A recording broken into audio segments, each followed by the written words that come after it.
if you've ever tried to look for information, like, it's not like you just type something in and it just magically appears, right? There's the effort and time and energy that has to go into finding the right information so that you can extract it, reason over it, and then kind of use it yourself. Um, so any place that has that type of workflow where you have a body of knowledge or body of data that is valuable for you to do your job, or it's valuable for you to give that information to your customer, uh, then you can use a generative model and it's going to help you. And so again, that's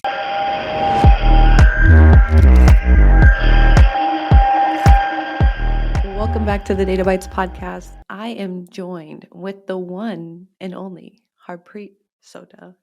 Harpreet, I am so happy to be having you on the podcast because I think we first got introduced when I was on your podcast, The Artists of Data Science, which is a beautiful podcast. And then we found out we had all these amazing connections together of living in Sacramento at the same time once. But most importantly, you are just a badass in all these areas. Formerly data science, now deep learning, developer advocacy, machine learning, teaching, writing books. Like, I don't know what you don't do. I thought I did a lot, and now I talk to you and I'm like, well, this is crazy. Like, are you sure you don't have a duplicate version of yourself? So thanks so much for taking the time to come in and chat with us today. well, thank you for having me, Sadie. Well, I will say that you might have known me just from the podcast, but I know you well before that when I took your Coursera course on SQL back in like 2017. And so I definitely knew of you well before that. Um, so yeah, it's just been great to kind of, actually get to meet you and know you. Well, I think I say this every time that we talk or every time that we're kind of mutually on an event. I've known Sadie since like, you know, 2017, watching her on Coursera doing the UC Davis course, and then found out she was like from my hometown of Sacramento, uh, and yeah, definitely, it's nice to always connect every time I come back to town, and it's nice to connect with you in person and chill. One of the few people like in the data sphere that I've like met in person and like enjoy hanging out with. You know what's cool is today I actually finally just launched a new version of that class. So here we are, talking about how old it is and whatnot. And so, well, like SQL is great because like the core basics of the language doesn't change. Um, as you know, with a lot of Coursera classes, if they're popular and around for a long time, essentially all the answers are out on the internet now. And so we're like, maybe time to redo some quiz questions, redo the project. And so it's awesome that we're chatting today because I just relaunched that course. So this is like a nice little celebration for all of that. So you have been moving and shaking in a lot of different areas. One of those, you just recently became the hacker in residence and machine learning engineer slash developer advocate slash just totally awesome person. Um, have just relaunched a new course as well on LinkedIn Learning. This is a prompt engineering course with LangChain. You also have a computer vision course on LinkedIn Learning. And then it looks like you have a couple more courses coming out on RAG, fine-tuning LLMs, text generation. What is it you don't do? Or what do you like the most? Well, I just like that I get to follow my curiosity and just like do the things that I am genuinely like interested in, and getting to have the trust and freedom from employers to be able to do that is amazing. And just being in deep learning and AI at this point in time, I think is just amazing. It's the most amazing thing. So making that kind of transition from uh, traditional data science to deep learning a couple of years ago definitely was like the best decision I made for sure. Yeah. Did you think that when you made that transition and even getting into like data science to begin with, like that this field was going to be as crazy big as it is today? Like, I think everybody knew it had potential, right? We want to enter things that have potential. But did you anticipate it being where it is today? And like the investment that's happening in this space, the number of builders. Like I was just looking today on Google Trends, like the term data science versus data engineering versus AI versus deep learning. Like what are the trends of, and I mean, all of them are rising. AI obviously is dominating all of that. But I think just the sheer amount of interest and how mainstream all of this is. The fact that there's like influencers now in this space, right? Also, like, even amazes me too. So I'm like, did you have this foresight? Am I the only one who's surprised about this? Or is everybody still in shock about how big this space has gotten? Yeah, so admittedly, like when I was a data scientist, this was like, uh, 2017, 18, 19, 2020, right? When I was a data scientist, I was not focused on deep learning or AI like at all, as much, none really. And it just never showed up, I guess, on my content feed or my timeline or anything like that, just because I wasn't paying attention to it. I was paying attention, to ML ops and doing machine learning, through scikit-learn type of workflows and things like that. And I guess, yeah, I am definitely surprised that it's just like super prevalent now in really everything. Like a lot of technology and software that's coming out now has some type of AI component to it, and we didn't see that like a few years ago, right? So it's definitely surprising to see it everywhere. I mean, it's definitely surprising to like, my wife Romy. She had like her Chat GPT moment, uh, in the sense that like I saw her for the first time use Chat GPT and like lose her mind at how amazing it was, right? So definitely for the first time, I think there's just everyday normal people who are not in this space and this field know about these technologies and are able to actually use them and do useful and meaningful things to them on a daily basis, with the technology. So yeah, that right there, I didn't think it would happen that fast, I guess. Um, but yeah, surprised now, retrospectively looking back. Well, I won't tell Romy that you classify her as everyday normal people category group, but I know what you're talking about, right? The people who aren't in the space, when our friends and family start asking about it, it definitely changes things a lot. I'm curious what you think of how this is going to change just the field of data science. I mean, data science to me still doesn't have a really strong description. I think it's been a birth for a lot of new jobs underneath it. But I'm curious, having been someone who was in data science and a data scientist, and now having transitioned into more the deep learning, ML engineering, how does this change the data science role? Yeah, I mean, definitely back in like 2018, 2019, 2020, even, uh, it was like monolithic. Like data science was like this monolithic thing, this monolithic type of job role, and nobody knew how to clearly define it. And you'd have job postings that job postings that would mention SQL and like TensorFlow in the same job posting. And like you look at that now and you're like, what? That doesn't make any sense. Like, why would you need to know SQL if you're doing TensorFlow or do PyTorch now, right? Uh, you know, it's it's you know it's definitely matured, but I think it's no longer like this monolithic type of catch-all category. Maybe it is an umbrella term for sure, and underneath this umbrella, there's I think now more and more different types of roles that are more specialized for different, I guess, parts of the data science value chain, I guess, for lack of a better word. Um, so it's not no longer, I think, does the term data scientist mean that everything from Excel to SQL to deep learning. I think there's becoming more and more kind of specialized and clear cut roles, which is necessary, absolutely necessary. And what is that space that data science will fall into as that clear cut role? Because, when the field first started, I think we all remember like the very like 2010 Venn diagrams where it was like coding skills and math skills. And I just remember in the middle, it was like hacking, right? Or some like secret sauce. So there were all these different things that data science were expected to do.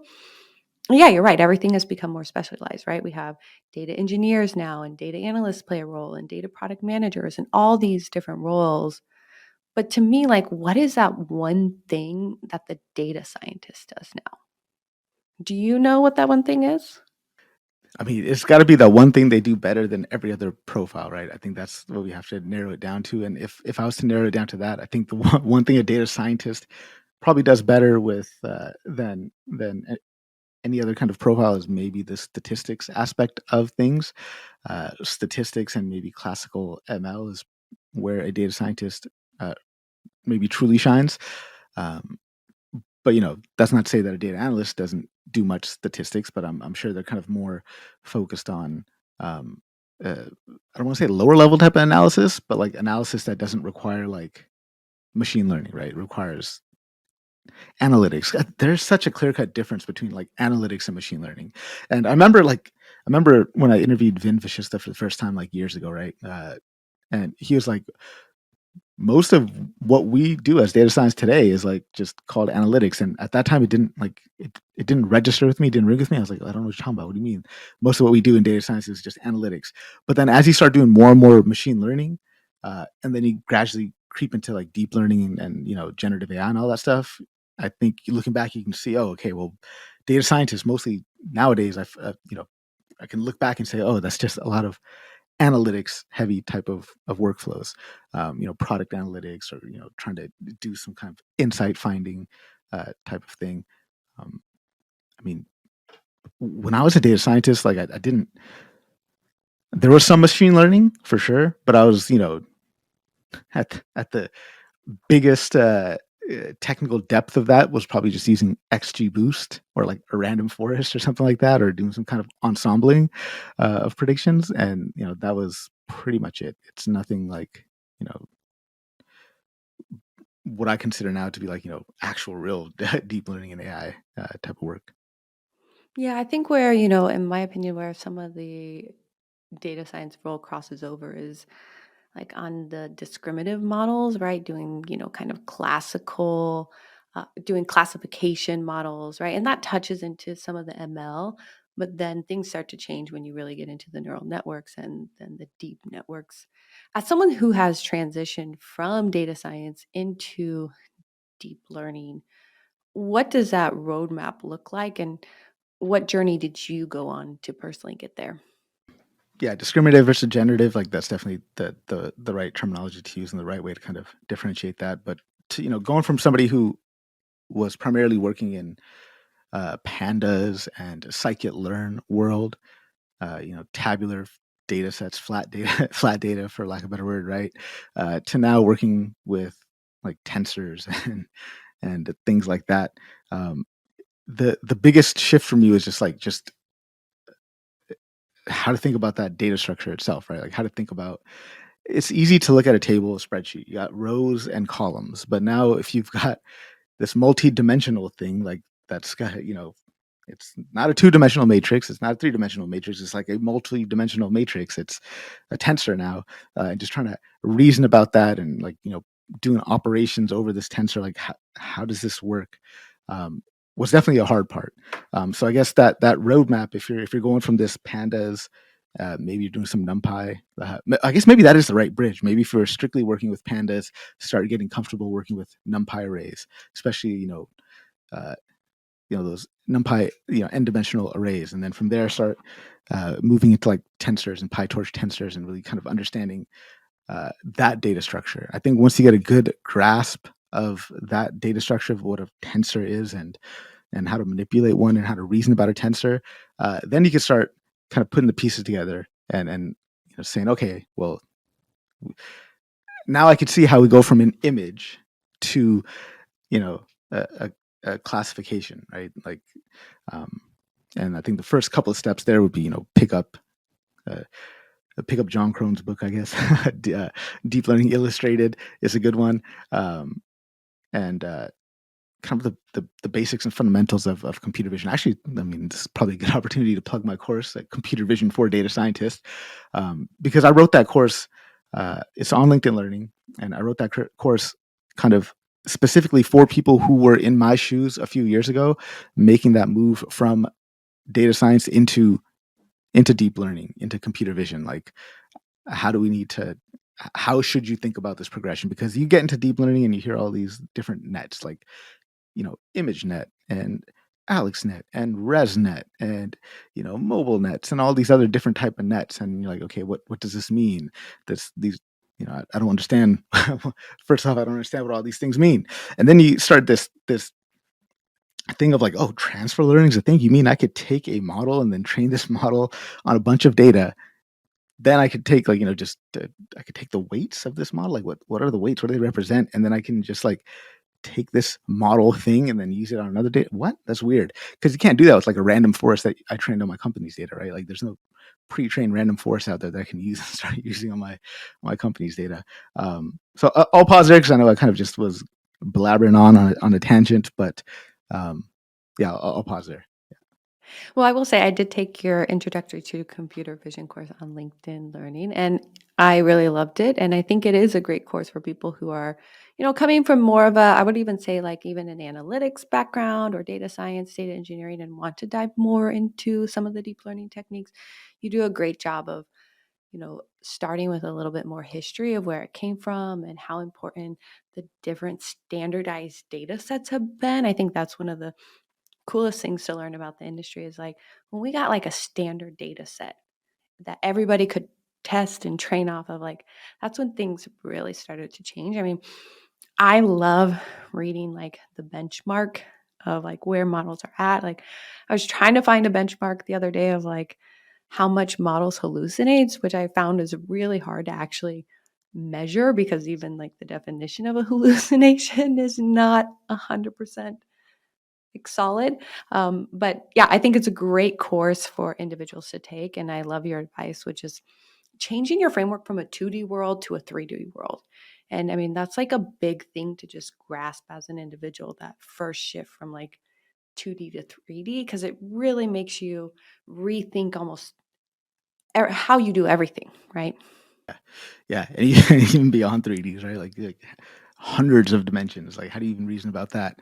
Um, But yeah, so yeah, the point about benchmarks, yeah, definitely super interesting. There's a series of blog posts that are going to be coming out that I wrote in preparation for CVPR, and it's talking about like the interesting data sets that I found being presented at this year's CVPR, as well as some of the interesting benchmarks that I liked as well. But yeah, definitely benchmarks are key to driving progress forward for sure. But I feel like, especially in the LLM space, right? Because there's just so many new models coming out, and like we're talking a day after Llama 3 has been released, right? And it's like beating all the benchmarks, and it's doing great on MMLU and all that stuff. And that's cool, but it's like, okay, what does that translate into the way I want to actually use the model? I don't know. Uh, and so benchmarks are good to get kind of an overall sense of how the model performs, but I think ultimately you do need to find a way to measure success on your own use cases that you plan on using this model for. Um, that's definitely key.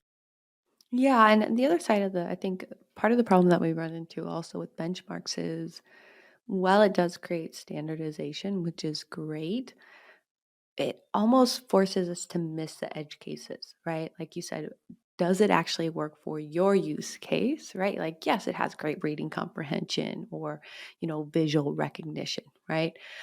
But that may be overall. We don't know about your edge case, right? And so I think it's really important to remember that while we are like making strides in all of these benchmarks, there's still so many more benchmarks we almost could create that haven't been done. And that's how much more space there is for individuals to start coming in and building. And as you like to say, build, ship, share, right? So I think it's just an encouraging time to get into the space.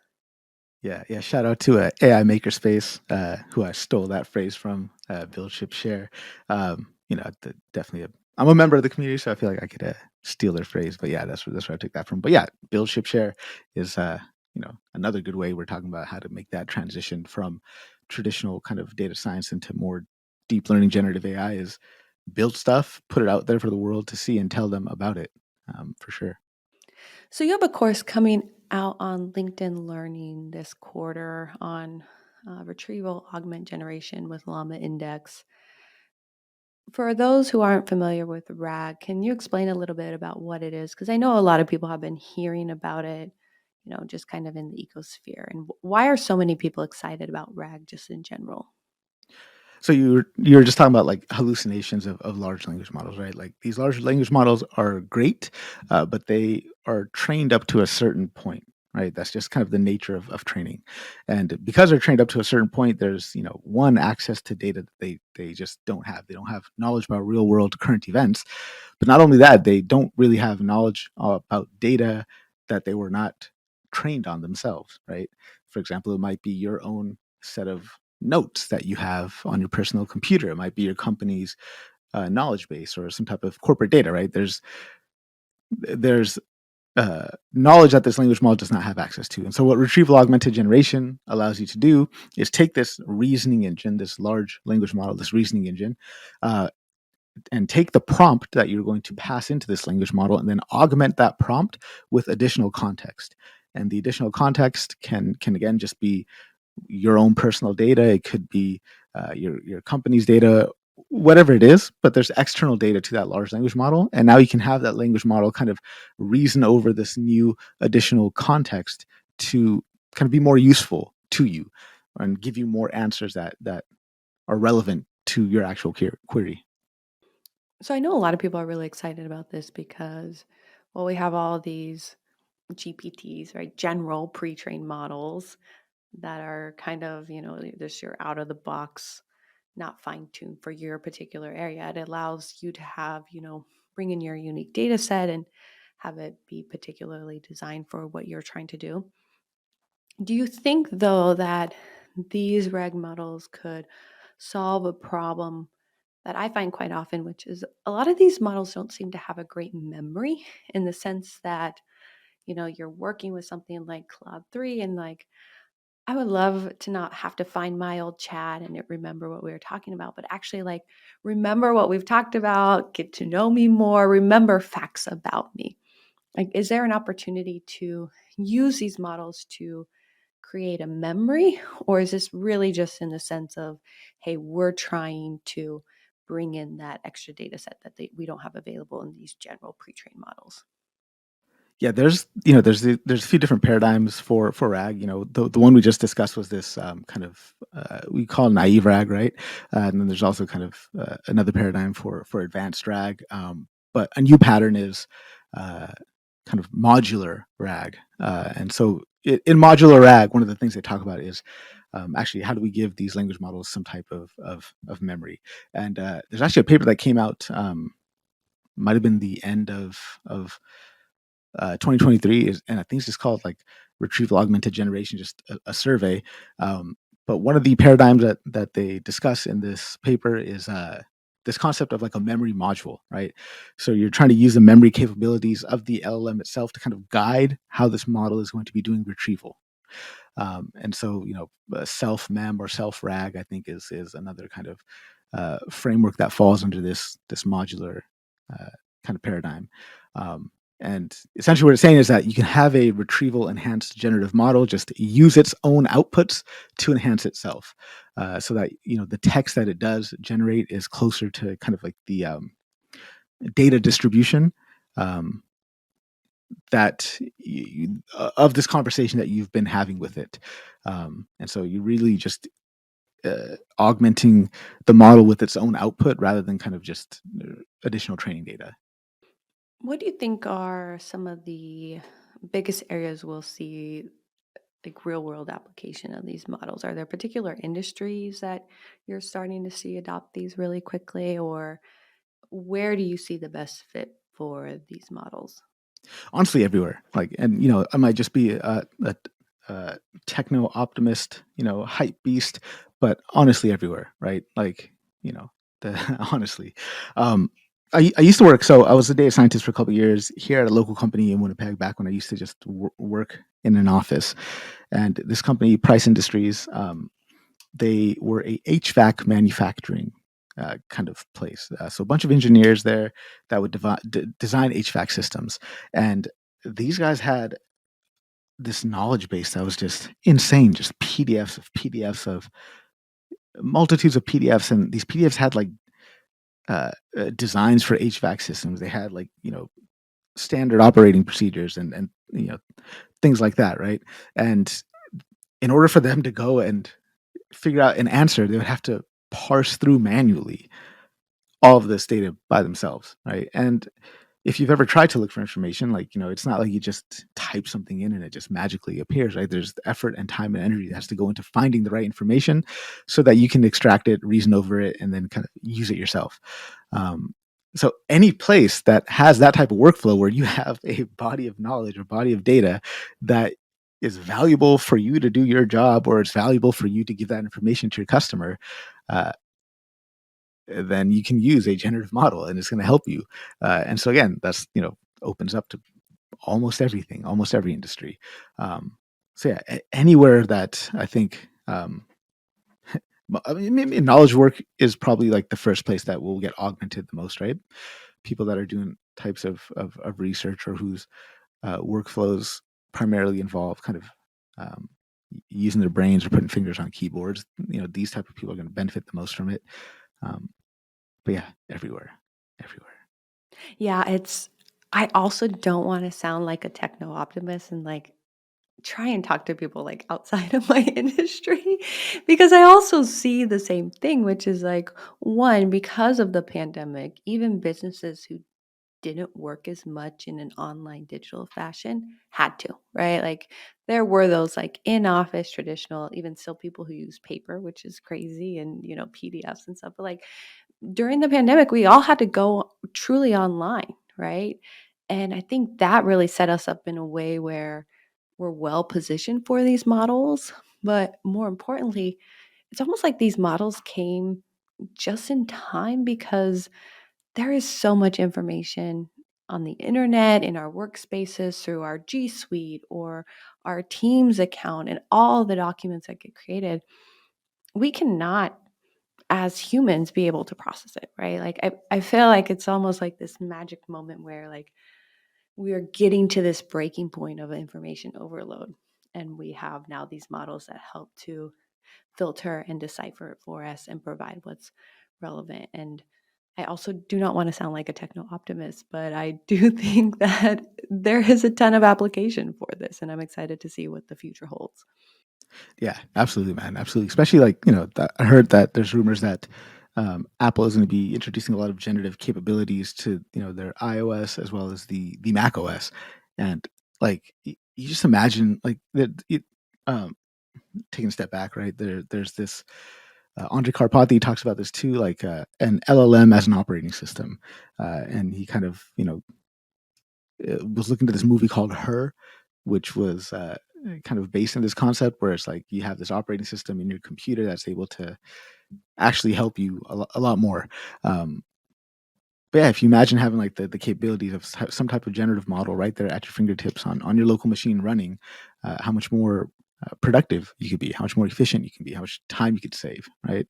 You just imagine typing off like a natural language command, and that natural language command can be something as simple as go look through this file system and find me, you know, my tax returns for the last 4 years and calculate how much I spent, and so on, whatever, right? Like instead of you having to go and parse through all that information, put it onto a spreadsheet, add it up yourself, right? Just having that type of capability at your fingertips, and having some type of smart model, some smart agent go and do that for you, just definitely unlocks so much more time for you. Yeah, I'm curious if you've noticed a difference, but since large language models have kind of hit the mainstream market, I've noticed my own work has almost 10x in what I'm able to do just because of the assistance capabilities from them. Have you noticed something similar? And what are we seeing just from people in general in terms of like the productivity gains from some of these models? Yeah, definitely has made a lot of my knowledge work a lot easier for sure, right? A big part of developer relations is for sure creating content, right? And writing is hard, writing is tough, and yeah, you can get that chat GPT sounding text and just put that out there for the world. But it just helps you overcome that kind of blank page thing, right? The fear of the blank page, in terms of just creating content. So that's definitely been a help for me as well. Coding as well has been tremendously helpful. Like, so I use, I mean, I've got a bunch of tools that I use locally on my machine. to help augment my workflows. So my IDE of choice, it used to be VS Code, but I've transferred now to using Cursor, and Cursor has a really really tight integration with GPT-4, and so that's just made it so much easier for me to, you know, even just generate doc strings on a function, or inline comments and things like that, or doing debugging. It's been tremendously helpful. Like my terminal that I used to use iTerm2, and now I use Warp, which has some AI capabilities for it, and that's just been amazing. And using Raycast, for example, as my glorified app launcher that does so much more than just launching apps, has helped me uh, tremendously as well. Um, Yeah, I was gonna say, could you ever go back? Like, sometimes I think about, like, let's say it all went away today, right? And even just going back to the way we worked, like, 2 years ago.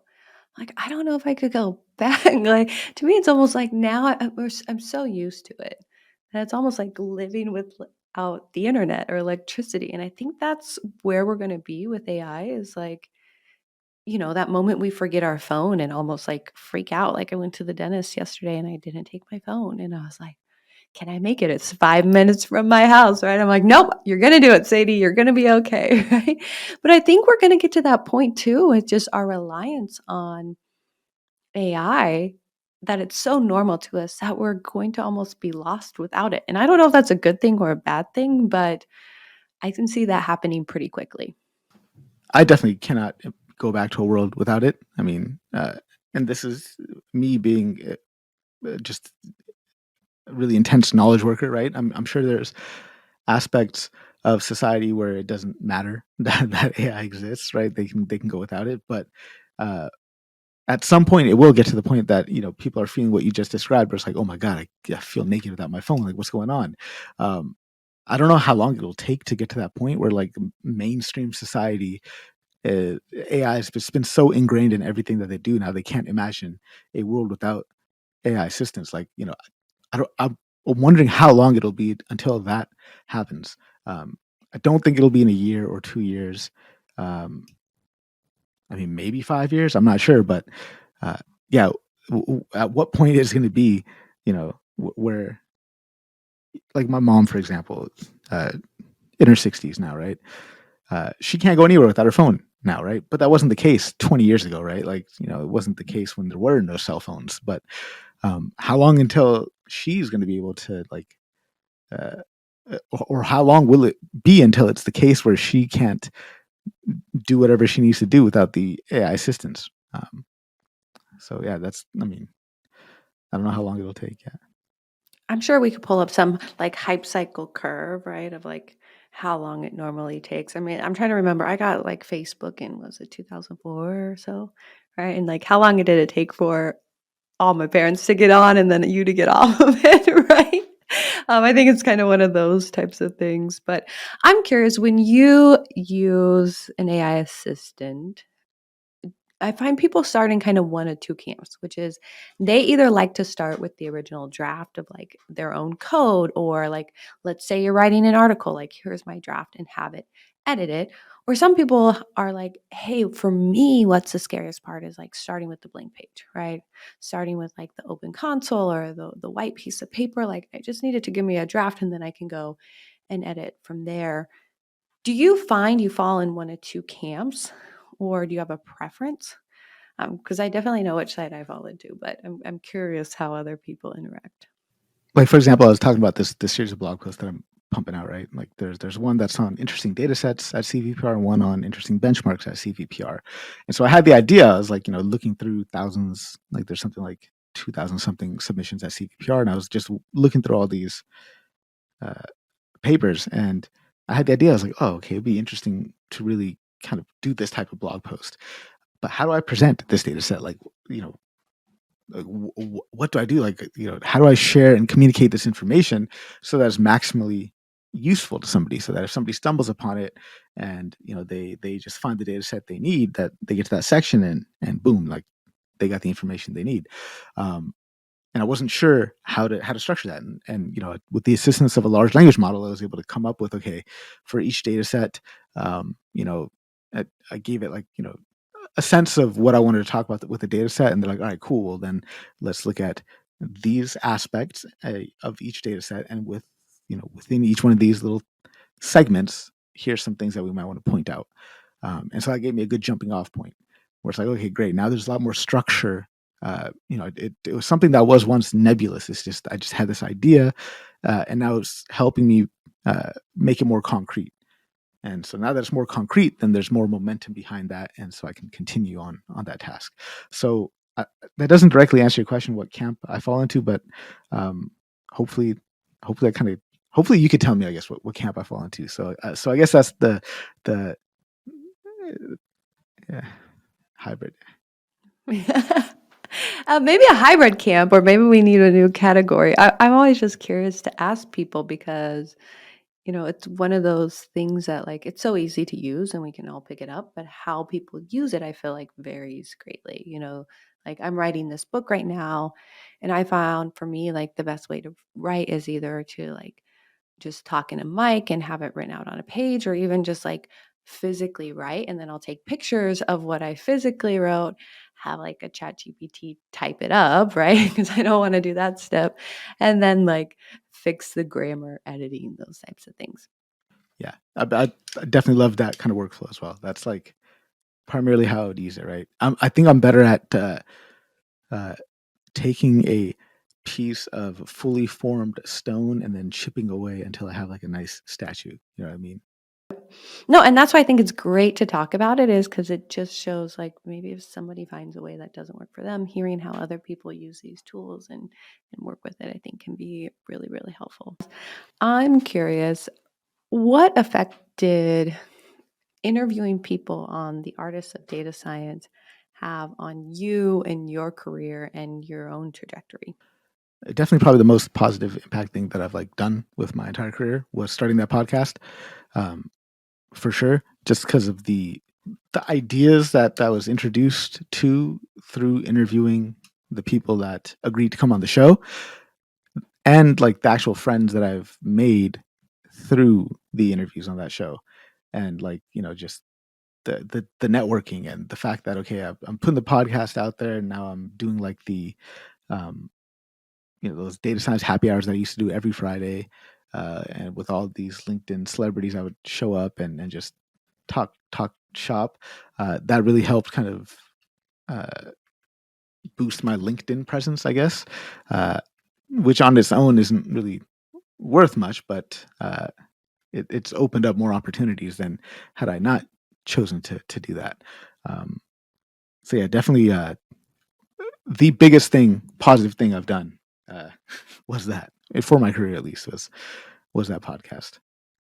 Yeah, I tell people that like I've met so many amazing people by having a podcast, but more importantly, like learning from people. I mean, when you get this amount of time to just like sit down and talk to somebody and pick their brain about something, and I'm like, almost everyone should have a podcast just for the sake of like getting to meet people and connect and learn. I think it is such a valuable resource, and um, it's so easy to create content now today that I highly recommend everybody start doing it. Yeah, yeah, absolutely. I mean, it, the networking and just getting out there, getting comfortable with putting your work out there, that in itself is invaluable. And just also like the ability to ask good questions, I think is a core skill that you will develop uh, through the act of podcasting. Yes, it's definitely much harder than it looks. So it's good to put yourself out there.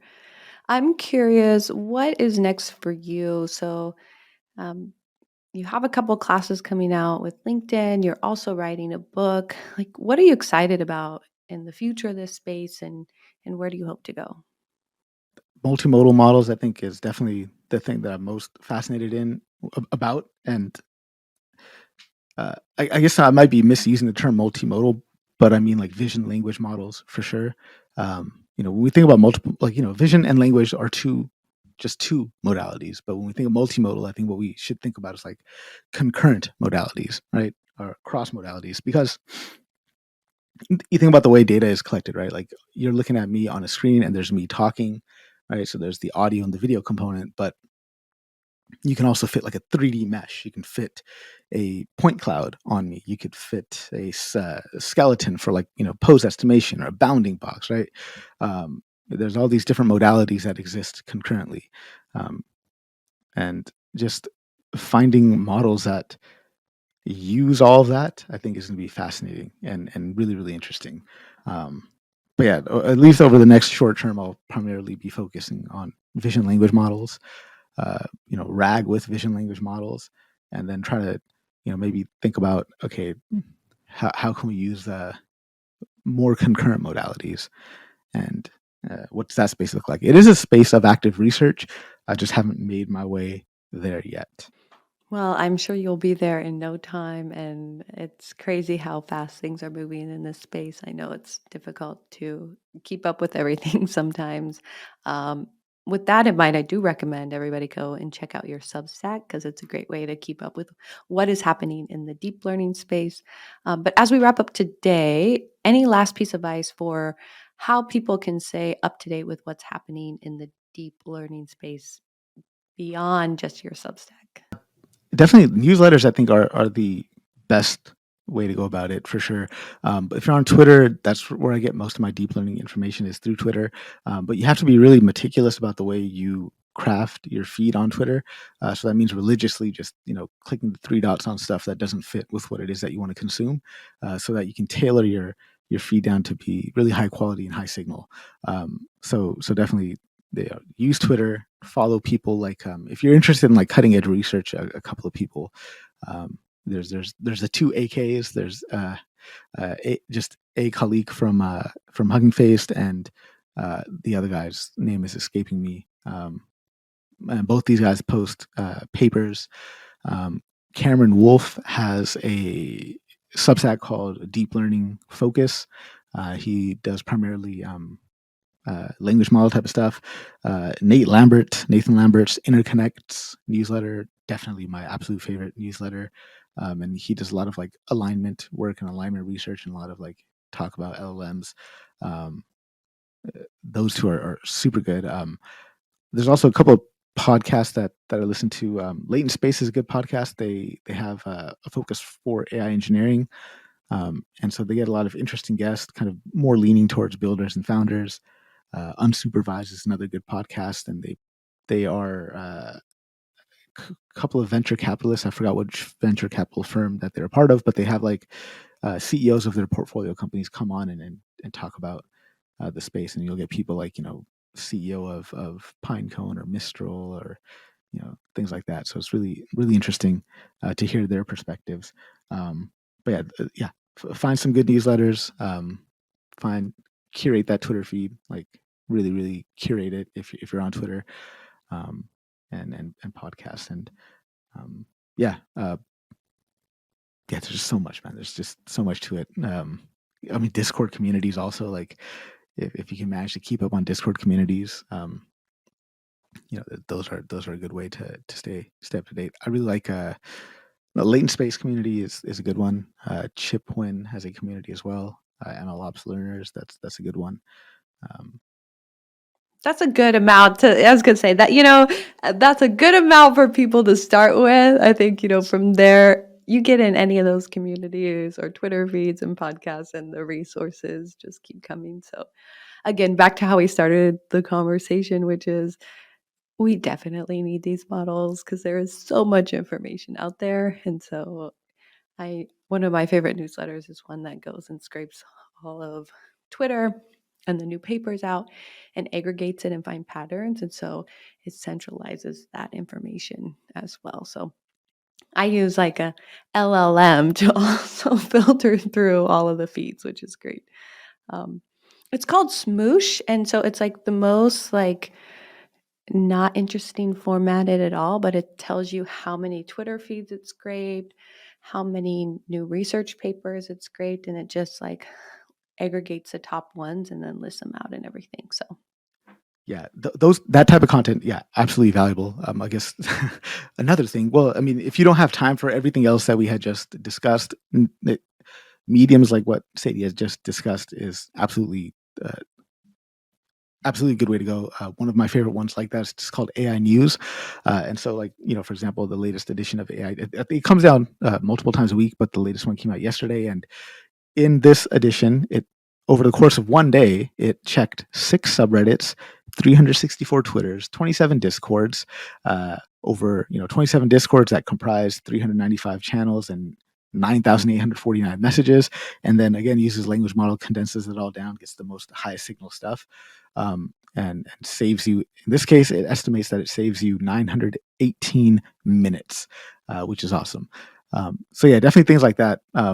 I've gotten so much alpha out of just reading that, like just picking up on like kind of new research directions or papers or models or benchmarks.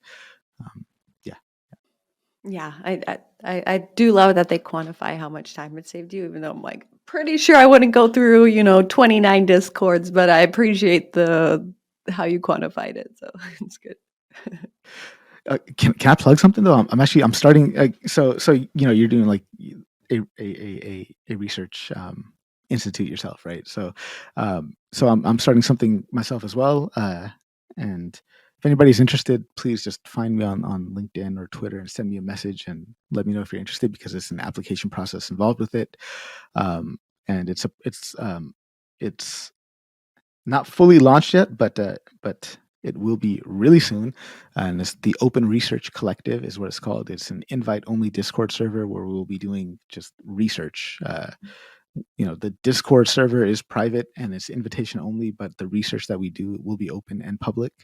And so we'll be contributing to archive and trying to push the cutting edge out there as well. Hopefully with support from people that can help us with some compute. So if you're listening and you work at NVIDIA, please let me get some GPUs. But yeah, the Open Research Collective, reach out to me. There's an application process involved with it, highly selective. Um, So is the goal with this group, which congratulations on this. I think it's very exciting, and I mean, I'm obviously such a fan of building communities, right? Is the goal to be able to publish some papers and to get your work out there and make contributions to the space? yeah, the collective will be expected to publish at least one paper a quarter. And that's why it's like important that we have people that are highly capable and skilled, because the smartest people in the world don't always have PhDs or work at research institutes or you know doing research in that capacity. Like there's people who want to do research and who want to work on interesting topics, but just can't find enough people to partner up with to share the load or bounce ideas off of. And so the purpose is, eventually, yes, definitely publish papers and contribute to open source and all that. And hopefully one day it becomes a conference that's as big as Nero Ips. You imagine having like the Open Research Conference. Um, that's the ultimate goal. I love it. Well, I'm a big fan and definitely looking to build something similar and hoping to collaborate and, partner and take over the research community. So let's take over the new world. Awesome. Well, Preet, this has been an awesome time catching up. I just want to say thank you for one, taking the time, but most importantly, thank you for all your contributions to the space. I know how much work it is to continue to keep learning yourself, but then you take the time to give that back to the community through podcasting and teaching and writing books and posting and tweeting and all the things. So thank you so much for being such a contributor to this community. And I'm excited to see how you continue to build, ship, and share and continue to soar. So thank you. Thank you very much for the kind words and for inviting me to the show. All right. And a big thank you to our listeners. Remember to stay curious and keep learning. And we will catch you next time on the Data Bites podcast. Bye bye, everybody. If you are enjoying the conversations you are hearing today, we encourage you to continue to be a part of the conversation and join a community of like-minded, extraordinary women. With our free community membership, you're stepping into a realm where learning, networking, and growth are at the heart and soul of what we do. Connect with Women in Data's global community and network with our chapters, all for free. But why stop there? Upgrade your membership with a special offer for Data Bites listeners by getting $20 off a pro membership in which you'll receive access to over 300 classes, leadership training, and exclusive events. If you're interested in mentorship and networking, we've got you. From monthly thought leadership webinars to exclusive networking events and a diverse on-demand mentorship program, the connections you'll make here are boundless. Join us and be part of a vibrant network. Dive into our book clubs, growth groups, and industry-focused gatherings. Women in Data is not just a community. It's a movement, a place where innovators, changemakers, and leaders come together to shape the future. Visit womenindata.org to join or use the special discount code in the show notes. Together, let's drive change one data byte at a time.